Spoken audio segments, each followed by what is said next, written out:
हिंदू साधु संतों का क्यों नहीं होता अंतिम संस्कार। दोस्तों, क्या आप ये जानते हैं कि हमारे सनातन धर्म में साधु संतों का अंतिम संस्कार नहीं किया जाता, बल्कि उन्हें भू समाधि दी जाती है। अब आप सोच रहे होंगे कि ऐसे पवित्र मनुष्यों के साथ ऐसा क्यों किया जाता है।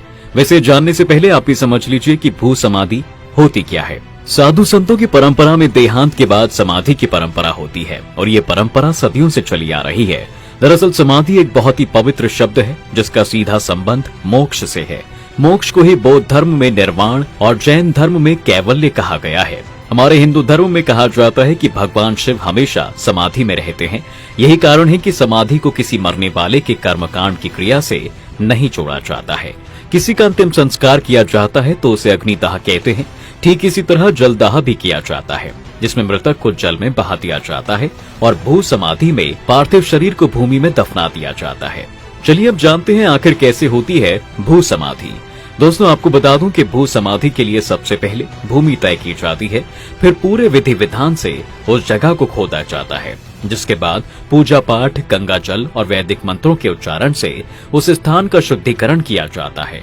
भू समाधि में परलोक से धार चुके साधु को समाधि की स्थिति में उस जगह पर बैठाया जाता है और बैठने की इस मुद्रा को ही हमारे शास्त्रों में सिद्ध योग मुद्रा कहा गया है।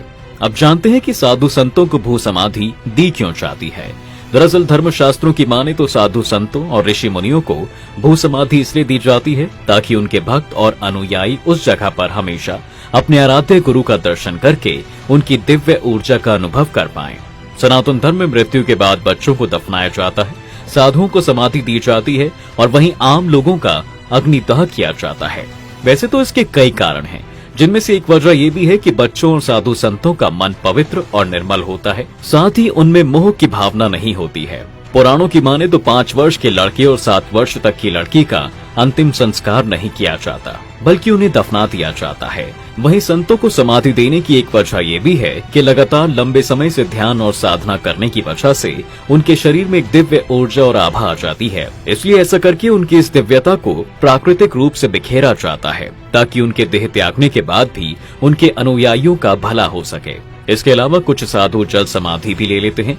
आपको अगर याद हो दोस्तों, तो रामायण में भी सुनने को मिलता है कि प्रभु श्री राम ने जल समाधि लेकर ही अपने शरीर को त्याग दिया था। इन्हीं सब कारणों के चलते साधु संतों जैसी पुण्य आत्माओं को समाधि दी जाती है। तो दोस्तों, ये तो हुई बच्चों और संतों की बातें। मृत्यु से जुड़ी कुछ ऐसी भी बातें और हैं जो बहुत सारे लोगों के दिमाग में खटका करती हैं, और वो बात ये भी है कि आखिर महिलाओं को शमशान घाट जाने से मना क्यों किया जाता है। आपके मन में भी कभी ना कभी ये सवाल जरूर आया होगा, है ना। दरअसल ऐसा कहा जाता है कि भूत प्रेत आत्माएं सबसे पहले स्त्रियों को ही अपना शिकार बनाती हैं, खासकर उन लड़कियों को जिनकी शादी नहीं होती, वहीं धार्मिक रीति नहीं मिलती, जिसके चलते उन्हें बहुत दुख होता है और वो तड़प उठती हैं। इन्हीं सब वजहों से महिलाओं को शमशान घाट नहीं ले जाते। आपको ये जानकारी कैसी लगी हमें जरूर बताएं और साथ ही वीडियो को शेयर करना बिल्कुल ना भूलें।